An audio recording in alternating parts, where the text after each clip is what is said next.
श्रद्धा आणि अंधश्रद्धा, देव आणि नास्तिक यांच्यातील युद्धानं आजपर्यंत अनेक वळणं घेतली आहेत. मात्र जेव्हा एक सामान्य स्त्री थेट देवालाच परीक्षेला बसवते तेव्हा काय होतं? या उत्कंठावर्धक विषयावर आधारित 21 मे रोजी प्रदर्शित होणाऱ्या वटवृक्ष एंटरटेनमेंट निर्मित बहुचर्चित आणि बहुप्रतीक्षित देऊळबंद 2चा टीझर श्री क्षेत्र अक्कलकोट येथील वटवृक्ष श्री स्वामी समर्थ मंदिरात प्रदर्शित करण्यात आला. अनेक स्वामी भक्तांच्या उपस्थितीत अत्यंत भक्तिमय वातावरणात पार पडलेल्या या दिमागदार सोहळ्याला निर्माते आणि चित्रपटाच्या संपूर्ण टीमसह राजकीय, प्रशासकीय आणि सामाजिक कार्य करणाऱ्या मान्यवरांची उपस्थिती लाभली. या प्रसंगी दाखवण्यात आलेल्या टीझरनं उपस्थित भक्तांच्या आणि रसिकांच्या मनात चित्रपटाची उत्सुकता अजूनच वाढली आणि सर्वांनी देऊळबंद 2 आम्ही चित्रपटगृहात जाऊन नक्की बघणार अशी ग्वाही दिली.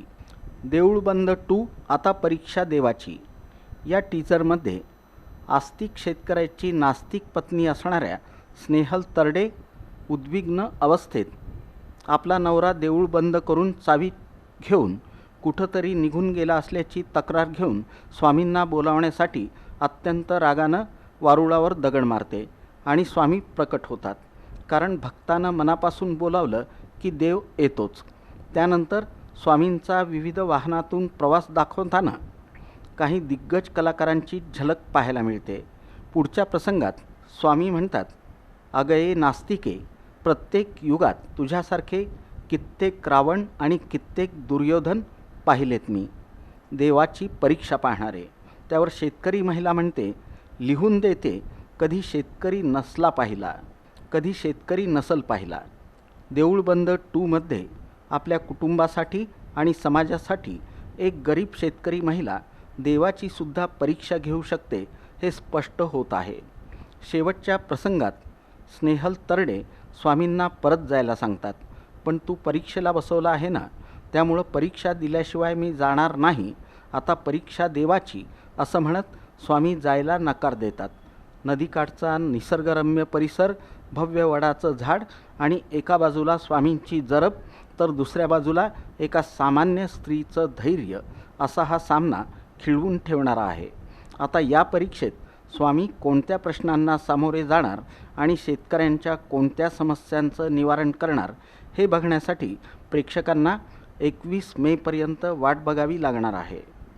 21 मे 2026 रोजी प्रदर्शित होणाऱ्या वटवृक्ष एंटरटेनमेंट निर्मित देऊळबंद 2चं लेखन आणि दिग्दर्शन प्रवीण विठ्ठल तरडे यांनी केलं असून निर्मिती कैलाशवाणी, जयश्री कैलाशवाणी, कैवल्यवाणी आणि जुईली वाणी सूर्यवंशी यांनी केली आहे.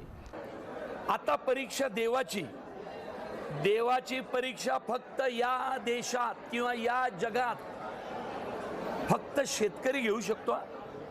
देवाची परीक्षा घ्यायचा अधिकार कुणालाही नाहीये, शेतकऱ्याला आहे. का माहितीये? देव परमेश्वर का? तर त्यांनी माणसाची निर्मिती केली, बरोबर की नाही? माणसासारखं क्रिएशन देवानी बनवलं म्हणून तो देवत्व आहे त्याला. आणि देवानी बनवलेला माणसाचं पोट भरण्याचं दायित्व शेतकऱ्यांनी उचललं म्हणून शेतकरी हा प्रतिपरमेश्वर आहे.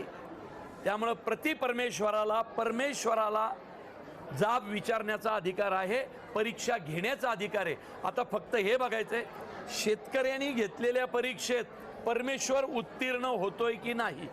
स्वामी ओम. स्वामींचं खरंच आम्हाला सगळ्यांना आशीर्वाद आहे. पहिलं देऊळबंद यशस्वी, त्यानंतर आमचे दिग्दर्शक, लेखक, संवाद लेखक प्रवीण विठ्ठल तरडे यांनी मनावर घेतलं आणि हा दुसरा चित्रपट जन्माला घातला. यावेळी सगळ्याच कलाकारांनी उत्तम काम केलंय, काम करण्याचा प्रयत्न केला आणि तुम्हाला एंटरटेन करण्याचा आम्ही कसोशीनं प्रयत्न केला. त्याला यश म्हणून देणं, आत्ता तुमच्या वाढीसाहेबांनी सांगितलं की हा चित्रपट स्त्रियांना अर्पित केला. तर ती मेन स्त्री म्हणजे मिसेस तरडे, ज्या शेजारी जर दुःख सहन केलं शेतकऱ्यांनी मिसेस बदलते. तर माझं म्हणणं असं आहे की तुम्ही सगळ्यांनीच आपल्या कुटुंबाचे चित्रपटगृहामध्ये 21 मेला चित्रपट बघावा आणि यश अपयश तुम्ही ठरवा काय ते. चित्रपटात मोहन जोशी आणि स्नेहल तरडे प्रमुख भूमिकेत दिसणार असून महेश मांजरेकर, प्रसाद ओक, मंगेश देसाई, ओम भूतकर, संस्कृती बालगुडे, जगन्नाथ निवंगुणे, सुनील अभ्यंकर, अतुल कुडले आणि प्रवीण तरडे महत्त्वपूर्ण भूमिकेत दिसणार आहेत.